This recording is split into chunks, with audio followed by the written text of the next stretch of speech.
very happy to be here today with Richmond Obeng. How you doing, Richmond? I'm great. Very, very great. How about yourself?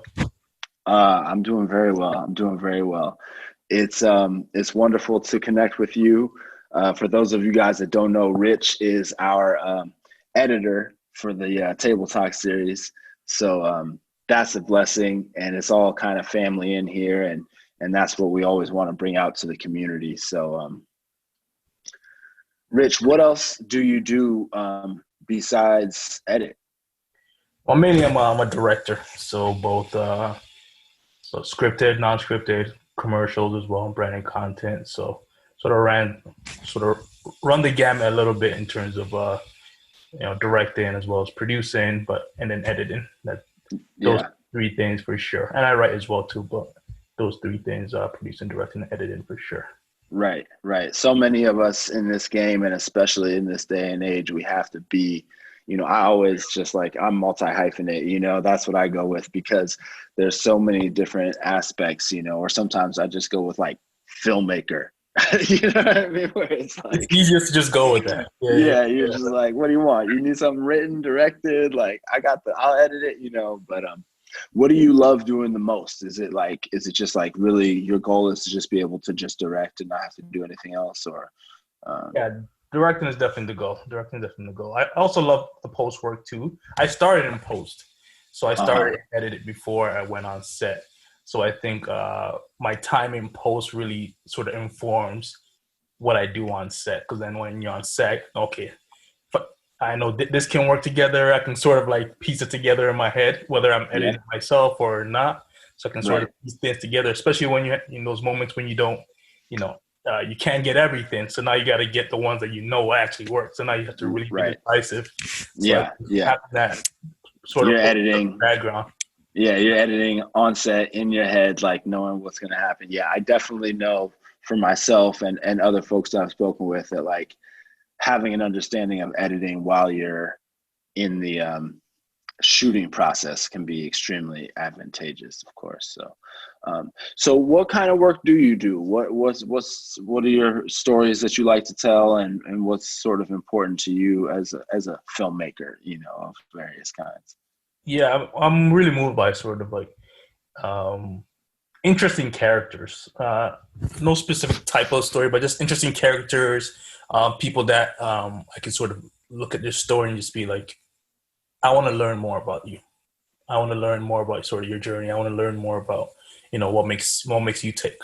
You're just an interesting sort of character study, and I find a lot of my work is sort of based around those type of single characters who are going through something, whether that's something physically or sort of psychologically, mentally, just a character that I feel like I said, I find them interesting. I find the narrative interesting, so that I want to explore more. If I can look at the story and be I want to know more, that's when I sort of dive into it. As long as I want to learn more, because then I have to dive into it. I have to do my research. I have to sort of live with the story and go through the story as almost like I'm experiencing it myself. Yep. I remember when I was coming out of high school, I used to do competitive debate, and so I was thinking about going to law school. I was I might go to law school, and but I love the arts. I was a photographer at that time, and I was just I don't know, I want to go to film school. No, I want to go to law school. And eventually I was I could make about 6 films about lawyers, about the law. I could get deep into that world, and then I could come out of that. You know what I mean? And so that was one of the determining factors. Plus I got into NYU and not Northwestern. So I was all right, well, my fate is sealed, my fate is sealed. That's a good school if you would have got in anyways. I know. But yeah, there's so much that contributes to it. So where did you have formal film education, or did you just get into it as a craft, or what was your experience? So after high school, I took a year off. I didn't really know what I wanted to do. Just working odd jobs. And then I always loved entertainment since I was a kid. But I mean, there were sort of no one I can sort of look at in terms of what growing up in Toronto. There wasn't a lot of sort of figures I can look at. There was Little X, but he did a lot of music videos and stuff like that. So he would probably be the first person. Oh, he's from the city. He's doing something major. Right. So I always loved the medium, and then I went to college and I did a course called corporate media production. So it was mostly an event producing course, but it had a video class. And once I went into that class, I was like, okay, this is it. This is it. When you know, you know. Like when you know, you know. Right away. It hits you right away. But what happens after I graduated, I didn't really have any direction in terms of what I wanted to do. I couldn't get any work, so I'm like, I'm going to have to put this film stuff on hold. Then I went back to university, then I did sociology. So I did sociology for a couple of years. But as I was sort of going through it, man, that film bug just bit me. I'll be in the library just studying film books instead of my sociology work, and I'll be on the internet watching the new films and learn about the new sort of technology. I'll just be so ingrained into the film world with the resources that I had from the school that I just, on my last year, I just said, this is it. I'm just gonna leave the program. So I dropped out of the program and I went filmmaking full course from there. So I had 1 year left to graduate. I'm like, nah, I'm being pulled too hard. I've got a degree back there with 1 year left somewhere too, bro. That's how it goes. That's how it goes. Sometimes like, wait, am I really even still teaching these? I'm not even teaching high school anymore. I don't need that degree. Let's go. Let's just move on. Same thing, man. Like as a career changer.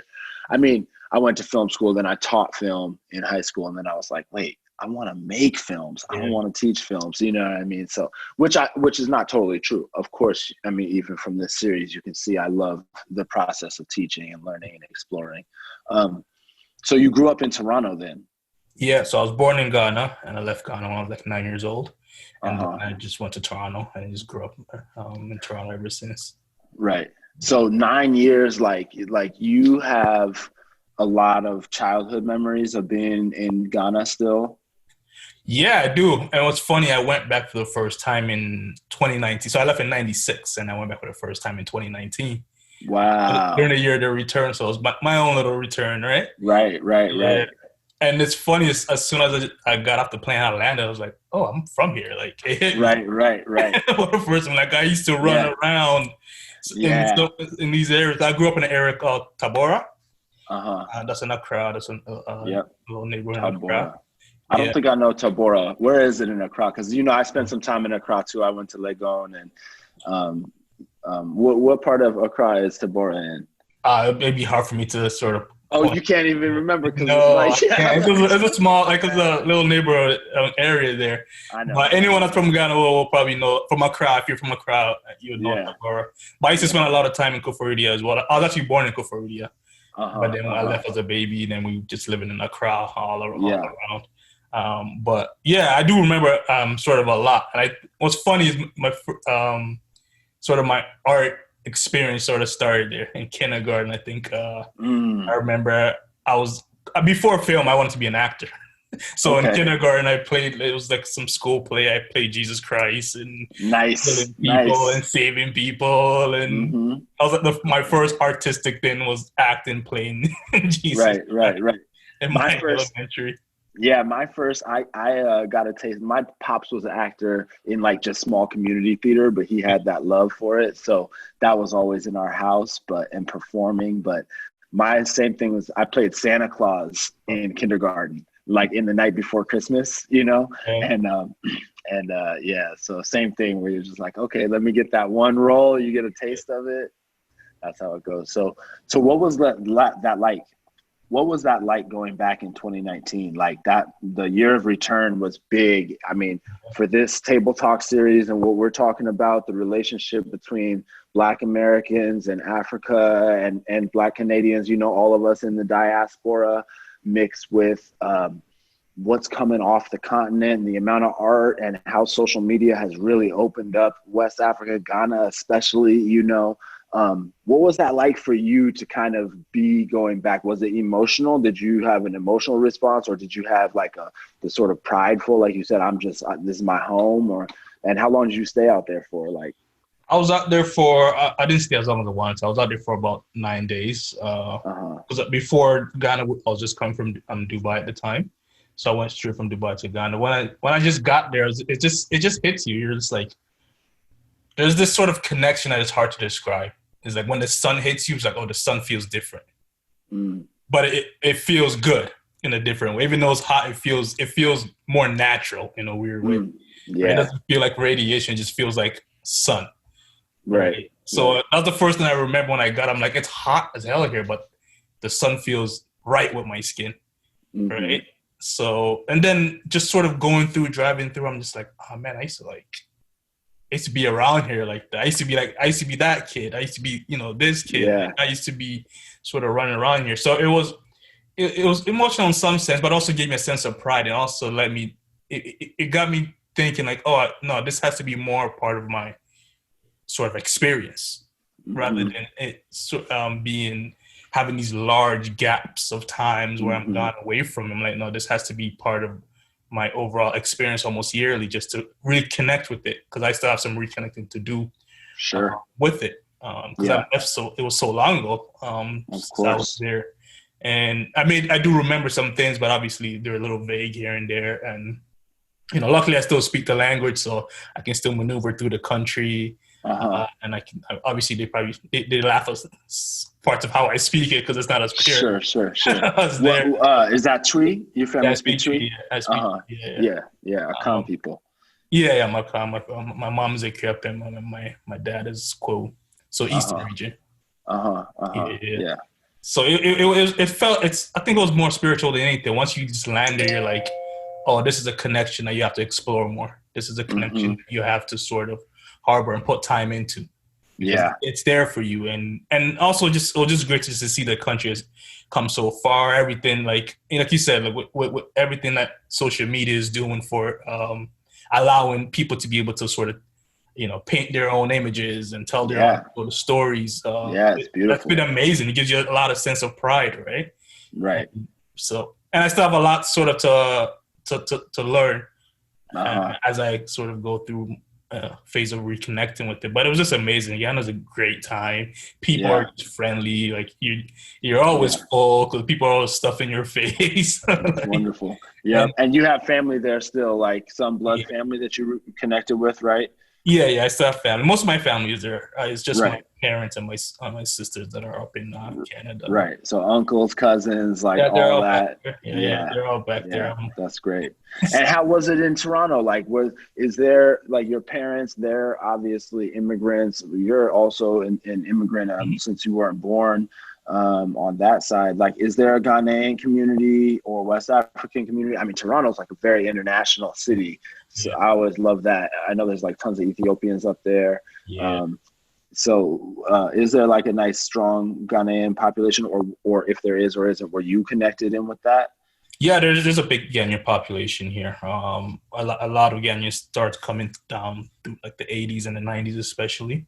So there's a big Ghanaian population. So Toronto's interested in that our Black population is made up of Africans and Caribbeans, right? So the top ones would be Jamaica, Ghana, Nigeria, Ethiopia, Somalia, Trinidad, Barbados. Lovely. Let's go out to eat. Like exactly right. Exactly. So we have that sort of melting pot of sort of the diaspora between continental Africans and Caribbean people. Guyanese people are big in there too. So it's sort of this interesting Black melting pot where all these cultures sort of come together, and a lot of times you can even the Jamaican influence is big here, so you can even hear it in some of our slangs and things like that and how we speak. So we grew up with all of that, we grew up with all of that, so it makes us. And then obviously outside of the Black sort of cultures, there's other ethnicities, whether it's sure South Asia, East Asia, Middle East, Europe. So it's a big melting pot for sure. Yeah. Did your experience of going back in 2019 like impact your work as a storyteller? Have you written some work about that experience or inspired by that, or do you want to go back to Ghana and make films? Yeah, I definitely want to go back to Ghana. When I was there, I was like, I gotta do something. So I was more asking questions just to learn a little bit about how things work there. So I ran into a couple of people and I just asked questions. I went to a couple of sort of networking events with other artists. So just really trying to understand how things work there first, and just learn from their process and just listen to them sort of discuss their process. But it definitely got me thinking, like, I definitely want to do something here, or I definitely want to sort of incorporate some things of my experience in my later works and works that I have coming up. So once you're there, you sort of once you're there and you're connected, you want to come back, you want to do something here, you want to learn, you want to figure out how you can, contribute to the art scene there, because they have a massive art scene there, right? So there's still a lot for me to learn about what they're doing there, right? Yeah. Rather than so coming much, and thinking I can do whatever I want, I want to sort of like learn about, okay, what's going on here, what's working, maybe what's not working, and just trying to figure out how you can fit in with what's already happening there. And luckily, I know a guy from Toronto that's there, Lawrence. So he's someone I would go to ask for a question. That's actually Lawrence worked with Tobe. So right. Yeah, that's also, like, I feel like a beautiful connection that you and I had even before coming together through the Black Film Allegiance was that Totga, who I just connected with, as again in that creative scene. I was out there in 2018, so like a year before you was my most recent trip, and but before that I hadn't been back since I was in college. Well, actually right after in 06. So again, it was like 12 years or so of just like, wow, staying in touch with some people, but so much change had happened. And so so Togbe and I connected. I shot some video. They were doing a podcast recording with some other folks from DC who were out there. And that network is definitely there. You feel that, when you go out there, and it's beautiful. It calls you to it and makes you feel like, wow, what am I even doing if I'm not connecting with that vibrance and that strength? And like, I also feel like, because it's so young, like a lot of that access because of the internet. I mean, the creative arts have always been there, of course, but you weren't seeing like Ghanaian skate videos coming out of Ghana anytime before the last 5 to 7 years at the most, so it's just dope to see all of that like growing. And I also like had a script that I went out there with to shoot a teaser for, and it was when I came back, I was like, okay, cool, so I'm going to rewrite about half this. You know what I mean? Where you need to be there and check yourself too, where you're just like, okay, I've got my vision, but a lot of that's based on 12 years ago, or a lot of that's just based on other things that I don't know. As an American, I always have to own that. Like, even after spending mad time out there and connecting with people on really personal levels, and like sleeping in the hood, and like just really, I've made my routes through a lot of different spots, but you got to be humble. And I think, even for yourself, like that's part of, what it is that's important. What kind of work were you making before 2019? Like, what are some of the other, I know you said you did some branded content and stuff, but like off of your main storytelling, did you have any narrative works or shorts or anything that you had already produced, or is still building in that way? Yes. So before 2019, I had this TV documentary out here in Toronto called Sort of Judas. It was a crime documentary. So basically it was about a guy who became a crown witness on a quadruple murder case against his friend, and the guy was a popular rapper back in the days in the city. So the crown they turned him against the guy that he was accused with in one of the murders. So we did that documentary. It was a 3-year-long process, and what was interesting, I had to sit in the courtroom for maybe 5 to 6 months of just like taking notes and learning, and that's like my first time really being in court to that extent, and then you just start to really learn how sort of like that, how dark the courtroom is.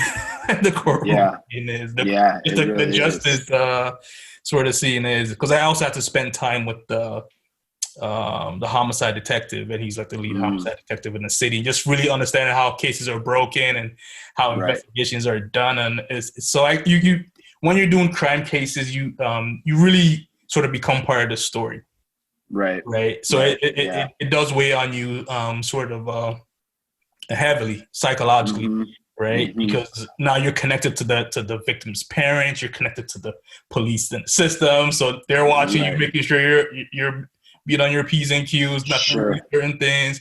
You're also connected to the person that's accused, the murder. So it's like all these people have sort of access to you, and you have access to them, and they're trusting you with their story. Especially, I created a great connection with the victims' families, and for me, I really just wanted to do something that would make them proud and show their story in a very human way. So I was more concerned with how they felt with things, and just being very sort of patient and being patient and just being vulnerable as well too, right? And when you're doing documentaries, you don't control it; the story controls you. So you have to sort of go with the waves. And so yeah, it's a 3-year process with the case. It was one of those stories, and one professor calls it one of the most important Canadian docs on crime, because the access that we got and the subject matter and the way we covered it, especially because we're telling stories about crime in our neighborhoods, crime in the inner city. I was gonna ask, those are obviously, I mean, not obviously, but they're black. Those are black families, right? Yeah, all black families. So there was a certain level of responsibility that they were sort of given to me, because they gave me the families. What's interesting, the families didn't talk to any media. I was the only person they really talked to. They really spoke. They see young black people trying to do things, so they supported us in the time when they were vulnerable and didn't have to, and they had way other things on their mind that was much more important. So just being vulnerable in that situation, handling things with care, and just being very responsible. After like 4 years on that project, and just being a part of the crime world and the criminal justice, you come out with a sort of a beautiful. I hate to say beautiful, because the story is it's sad, but it's dark. Yeah, it's dark. But came up with a pretty strong story that we put out on the television networks here, and got dope. amazing responses. And we got to go to schools and talk to professors and talk in front of students, and just it really did a lot in terms of, as a filmmaker, learn how to tell a story. I always say everyone should do a documentary, because you really learn how to tell a story, because you don't control it.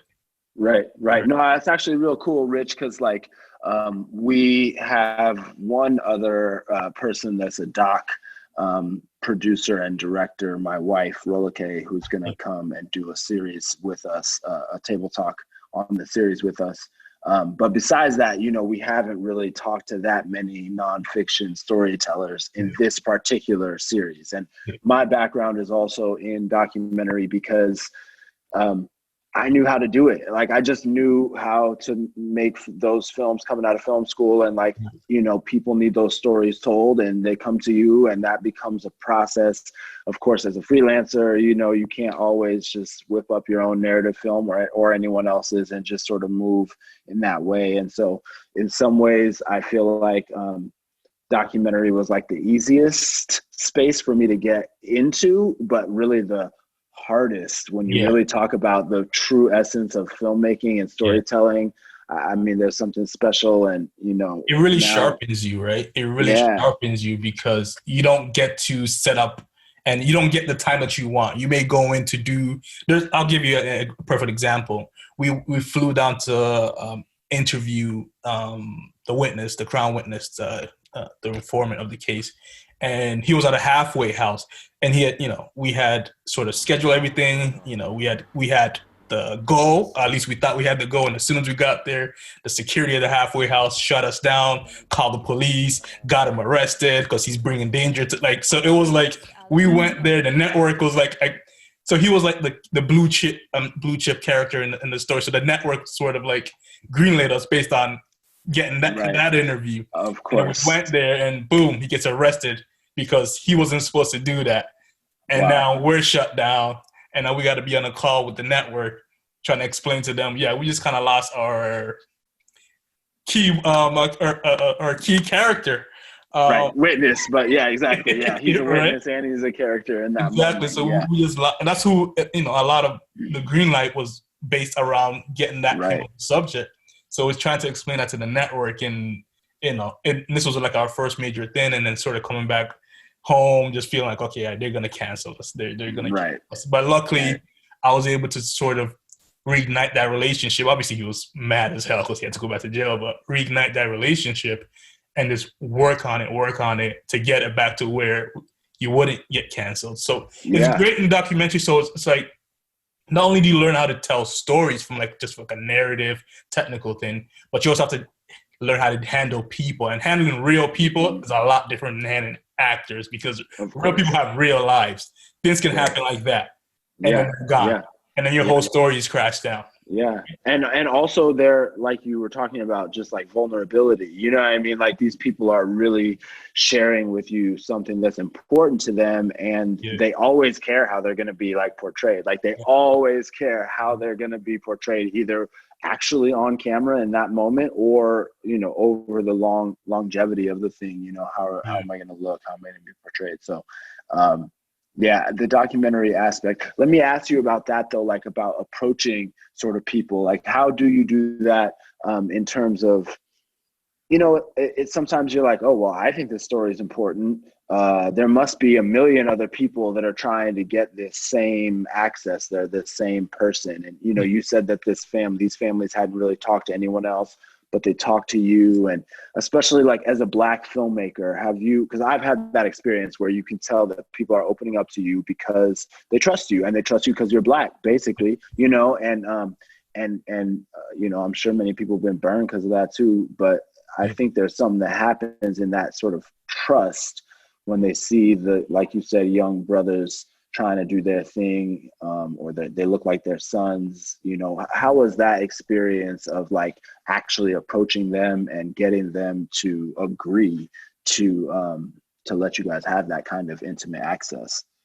Well, you know, for that specific project, the family, they see me at court every day, right? Whenever they were there, I was there. I didn't approach them for like the first few months. I never approached them. What happens in a lot of big, high-profile cases is the first week, the courtroom is filled with people, media, spectators. After that first week, everyone's gone. But I was there every day, and you know, and it's only the families that are there at that point. When everyone else leaves, when the media is no longer interested, because the story, you know, they got their headlines for the week, right, and all of that. Right. The only people that ever show up are the families. But I was always there too. I was always in the back. I didn't bother anyone. I was just taking my notes. So what happened is they actually got curious who I was, which is kind of a tactic too. Sure. In a sense where I wanted them to be curious who I was. And so they started asking like the lawyer. Sometimes they would see me talk to a lawyer or like the lead detective, because I had a relationship with him. And then he told them what I was doing. Then eventually, you know, it goes from saying, hey, how you doing? Good morning. And just re-allowing the relationship to take a natural flow. You can't force yourself on them because they're there for something different. You know, what you're coming there to do is not as important as what they're coming there to do. So you have to know that. Yeah. They're way more important than you are. And your needs are not as important as their needs. So you have to allow that relationship to sort of flow. And once that relationship flows, they'll eventually open up to you. Then they'll start to communicating, and you know, you start having lunch. You see them in the lunchroom, and then you start having lunch, start talking, and then eventually, you know, they were like, you know, we heard this is what you were doing. So what have you sort of done so far? And you just tell them. But you have to be very sort of honest with them in a sense where I realized trying to come at them with a sort of like the media person or like the artist, they don't really care about it. They want to connect with real people. They want to connect with people that actually care. And the way that they see that you care is they see that it was a 6-month case. I was there at least 3 out of 5 days. Whenever they were there, I was there. I didn't interrupt them. I didn't bother them. I got to know them slowly as the case went on. So I really spent time really building that relationship. So that was that project. There's another project where, which is another docuseries that I just did called No Church in the Wild, which is based around Leslie Wagner-Wilson, who escaped the Jonestown massacre. If you remember that, from the 1978 People's Temple Jonestown massacre. So I read her book. I thought it was an amazing story, and I reached out. I'm like, listen, I don't have the fancy back end. I don't have any of that. What I do have is just the will to want to tell your story and just want to portray it right. And I'll do whatever I can So I was just honest. I didn't try to go in as a big shot, try to pretend anything. I just told her what it was, and that in itself sort of allowed her to be like, okay, this person was honest. I think for documentaries, like if you really start looking at even big documentaries that win Oscars or whatever, so much of it starts from somebody who just had a camera. They just had a camera and they were trying, and so often it was their first film or their first, or maybe they'd done short work or something, but it does rely on actually what was special was that person had a camera and they cared and they were there, you know what I mean? And so that is what sort of really builds and it's different when it's like, it's like, let me see what my agent thinks about this and like all that other stuff, that's going to be, that can be a turnoff, and we're working, my wife and I, on a documentary project right now that it involves, 10 different professional athletes, of their climbers, though. They're not like NBA stars, where they got all their own media. They're just like their own people, and they're trying to, and they're very much, the climbing community is one thing, and they're sort of private people, you know what I mean? And it's just like, well, how are you going to actually build that relationship so that they'll be open with you? And I think that is, it's definitely part of the skill, of being a storyteller in that way when you're in that nonfiction documentary world. So, you have to be patient, right? Yeah, exactly. You got to be patient. Yeah. Mm-hmm. And so what's sort of your future look? Where are you trying to get to? I know you said directing, but are you going to parlay everything into narrative work? Do you want to always do, some docs, or what's sort of your feeling about like what, Rich and Anasazi Mines and like all of that looks like, Anansi Mines, what are you going to do with that stuff as things build? I think I want to go back and forth between, scripted and as well doing documentary stuff. For me, it's just about storytelling. So whatever medium I tell it is not as important to me. I'm doing a little bit more scripted stuff now, like even with this No Church in a While docu-series I was talking about. We're working on turning that into like a limited scripted series. So we did a short docu-series, 8 episodes under 10 minutes, which actually just got into the Me Show Film Festival like a couple of days ago. So nice. Congratulations. Yeah. That's what it's all about. The small wins, everything builds up from there. You know what I mean? Crediting the work and giving it that foundation of recognition is dope. Yeah. So I got the option to her book. So we want to turn that into like a limited scripted narrative, like a limited series. So that's what we're working on right now. So we're just building out the pilot for that. But I'm also going to create, in the meantime, while that's taking shape, I'm also going to create a short narrative based on that same story, because I always want to be putting out content. I want to put out like a short scripted content of it. So that's what we just literally started this week as well. For me, it's just all about putting out content. And Nancy Wines is about putting out content. And it's not all content that I'm going to be directing. I also want to produce for other people. Whenever there's money, finance, some other projects that I find are very interesting and dope. Maybe some projects that may not work for me necessarily, but I like so many other things that even if it's not me that's directing it or producing it or editing it, whatever, if I believe in it, I'll sort of get behind it any way possible. And that's what, Anansi Mind is about, telling stories. So if you know the story of Anansi, the trickster storyteller, so that's where that comes from. If y'all don't know about Anansi out there, I'm gonna hold the tape right here. Anyone that's watching the Table Talk series, if you don't know about Anansi the Spider, it's one of the most core foundational African folklore storytelling, is a classic on so many levels. It spans many different tribes, cultures, nations. It's sort of been pushed and written about in many ways. And I encourage you to start, anyone that wants to learn just more about the craft of African storytelling at all, even before you get to cinema, you know what I mean? Just the craft of African storytelling. I think I shared this to you when we first spoke, but like when I grew up, my pops was like in like a drumming and dancing group, and they would do like African drumming and dancing, and he was like the griot. He would come out and tell Anansi stories, and they had this one dancer. She would like be dressed up like a spider, But for me, that was like also, that's him, like a Black American, like reaching back, you know what I mean? And so the way that I grew up was like, oh, this is dope. Like, this is important. Like, and that is much of what has driven me to stay connected with the continent as I grew older, and like even wanting to go to Ghana. Like, I knew about Ghana when I was 6 in 1987. Like, I had that in my periphery from what my dad was doing. So, so many people, we don't have those opportunities, and like, bless him for being connected. And, but it's like bringing those original things all the way into like right now. And that's kind of what I see what you're doing with, with the Nazi minds. So Anansi is one of those stories that whether you're from Africa, Caribbean, or America, and you're Black, there's that connection. So to me, Anansi is about connection. It's about connecting with diaspora, because that's a story that sort of went around and has connected with diaspora. Whether that's Caribbean or South America, they know about Anansi. In America, they know about Anansi. In the Caribbean and Africa. So Anansi is one of those stories that connects the diaspora. It represents, I love that. Right? Yeah. So that's why it represents that. Exactly. It represents that Black connection across the diaspora.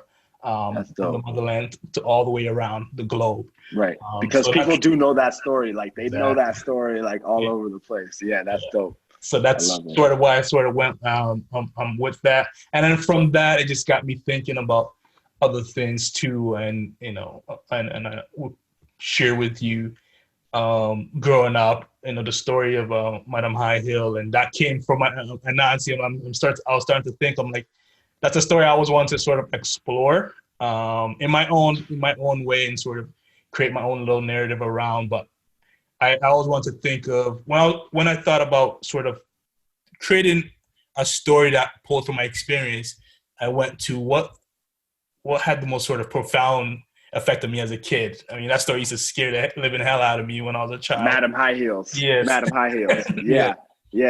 Yeah, exactly. And that's another beautiful just connection, to share with the community, right? And also, may it be a lesson, however you want to interpret it, right? But like, the circles are already small, like we said.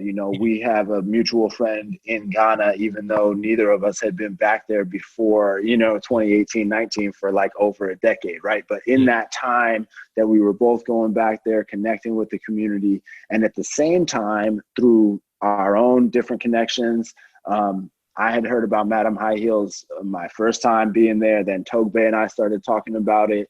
You had that from your childhood. And so we both have our own, it's like we both came to this BFA. We both came to, through Totga, we both have this other story. So we're clearly in the same mental path in many ways, you know what I mean? But I love that. I love that connection. And also I always say that like anything you can think of, somebody's doing. Like anything you can think of, somebody's doing. So it's not about necessarily having, I always say you have to have a good idea. It doesn't have to be original per se, because it's not. It's somebody out there that has a version of it, they're innovating on it or whatever. You just have to have a good idea and then pursue it, and just really try and achieve. And for like the young creatives who are part of the Black Film Allegiance, and just find that good idea and like run with it. And don't be discouraged if you find out that ABC has this same script or the same thing. Not ABC, anyone, you know what I mean? Just like it's all part of that. And I think it's beautiful too, like Rich, you and I are in different places with that. Like, you already shot something that's like a trailer, sort of a short version of it. Meanwhile, I don't have anything that's visual, but I've got the feature-length screenplay, right? And I've put it in some festivals. I've seen it get some awards and some recognition. So it's all about that flow and also how creatives approach things, right? Because, oh, he's got this, we got this, and eventually you're just like in the same space, right? Or you're hitting somebody with the thing where like, here's the feature screenplay, here's the teaser, you know, and then all of that comes together. We're collaborators, however that, you know, does work or doesn't work, or one of us pops off, and then it's like, damn, I want someone on board who really knows what I'm trying to do here. Let me call Rich, you know what I mean? And get Rich on as a producer on the project, because I know, you know, so it's important for us as creatives to embrace those things, because it's easy to just be like, oh, this nigga's doing the same thing I am, like, you know. There's a million ways to tell any story. That's the exactly about storytelling. Yeah. Think of any story that you've ever watched, any film you've ever watched. You can tell it in a much different way. It could be the same story, but you can tell it in a much different way. You can add something. I also feel like as a creator, you always bring your own energy, your own spirit to something that allows it to be yours, right? It's hard to sort of pinpoint what that is, but it's the energy you bring into a project. There's always something that makes it yours. There's all the energy that you put into it that makes it unique for you, that makes the experience of someone else watching it unique for them. Right, which becomes your brand eventually, or whatever, you know. 100%. So there's nothing new under the sun when it comes to storytelling, except just tell it, you know. For me, I've started to realize that when I have an idea, I'd like to go out there and shoot it just as, because I'm visual. Like I'm a much more visual person. I like to see the images and put it together to see if it works. So I may have to put a little money aside just to be able to do little concept trailers, because I don't like just seeing it on paper. I like to just sort of see it visually. I like to have the visuals. I like to mix with it. And that's one thing I realized about my process, that is a new part of my process, right? Where I'm like, I always want to invest into that. You know, you can call it R&D, I guess, research and development or something, but I also want to invest into being able to go out there and just capturing images and then playing with it and seeing what that energy feels like, seeing where it can go. It doesn't have to be what the final thing will be, but I always want to be creating, you know, and that's just where I am right now. I always want to be creating something. Yeah, I hear you. And it's all the process is always the different but the same, a different flow in a different lane, all those different elements to it. Like for me, I'm like, write the script and then go shoot a teaser. Let's pull one of these scenes out, whatever. That's what I was doing when I was in Accra, like not for Madam High Heels, for a different project, but like, you know, let me just shoot this one thread. And at the same time, getting out there and being like, oh, I don't even have this in the script, but I'm going to shoot this thread too. And then that's where the documentary filmmaking comes in, you know, and you're just like, okay, wait. I'm going to write this thing tonight. I just had this experience. This is doc. I saw what I saw. I can go back there tomorrow and, you know, or whatever, and kind of capture it in that way. And I actually want to explore more narrative work that is kind of just like improv with actors, using real people, you know, kind of like what you're seeing with Nomadland. Like, I'm curious how much of that was scripted, right? I mean, I know it was scripted, but at the same time, you're out there with these real people and, you know, having their experiences. But yeah, I have a project I want to do that's like, let's just turn on the camera and give these people a scenario and let's see how it unfolds, you know, and shoot it kind of like a doc and let it feel that way, you know. So it's always different when you're on the field and you can plan. The beautiful thing about filmmaking, you can plan as much as you want, and you should plan. Obviously, it's great because you'll get what you need. But when you get out there, it's when things are not working that you have to like improvise on the spot. That's when you're really really doing film. That's when you're really filmmaking. Exactly. That's when you're getting into it. You're creating on the spot. All that. Yeah. You can plan a pretty picnic, but you can't predict the weather. You know what I mean? So it's like you can't. And when you get out there, oh, this is not. When I wrote it, it felt it was supposed to go this way. This was not. But it's not working. Then it's like, what do you do now? So that's why I say people should do documentary. That's when that documentary thing comes up. Because whenever you're going out in the field as a documentarian, you don't control anything, right? But you have to be able to think on your toes very quickly a lot of times, but still do it in a way that it still feeds to the story.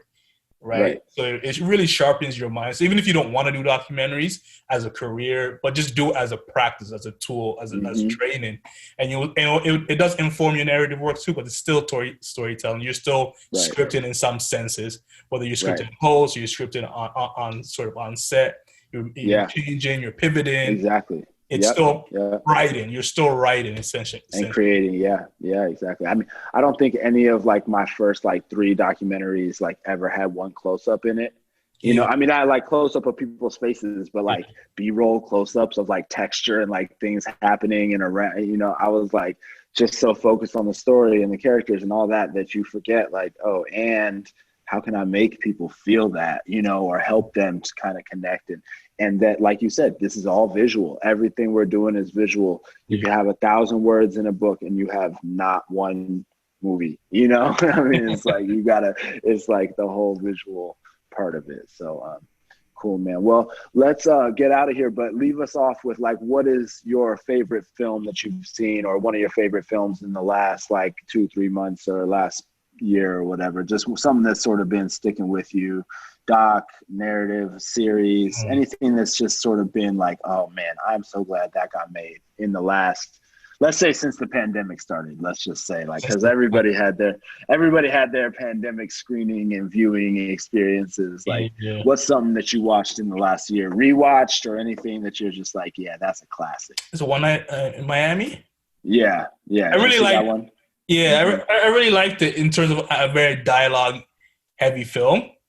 Right. And originally a play, I believe. So I think that's why it was. Right. Yeah, exactly. You can tell, but they sort of adapted. I did like that. I like that film because you got to see a side of these figures just being normal people. They weren't being figures. So and sometimes we lose sight of that. It's like these figures that we hold dearly, and we have to hold them dearly because they are of that caliber. But I like being able to just sort of see people just being people.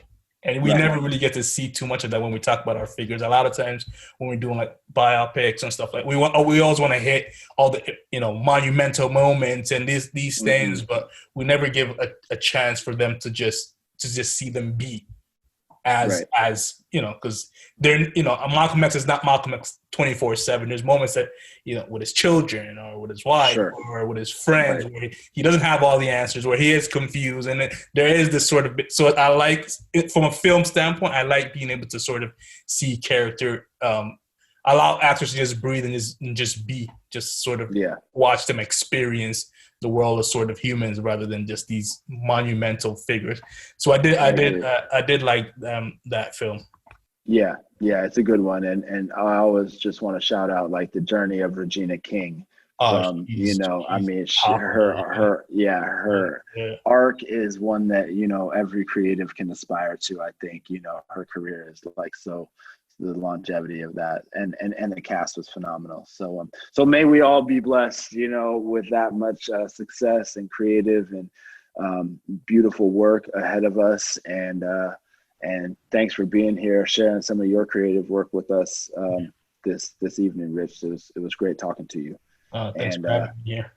As usual, shout out to Elon and Jasmine, the whole Black Film Allegiance crew for allowing this Table Talk series to happen. And I hope everyone will continue to watch our series and also follow the rest of the BFA's Table Talk series on other themes that are coming out ahead of this. So keep being creative, stay blessed, and that's what it is.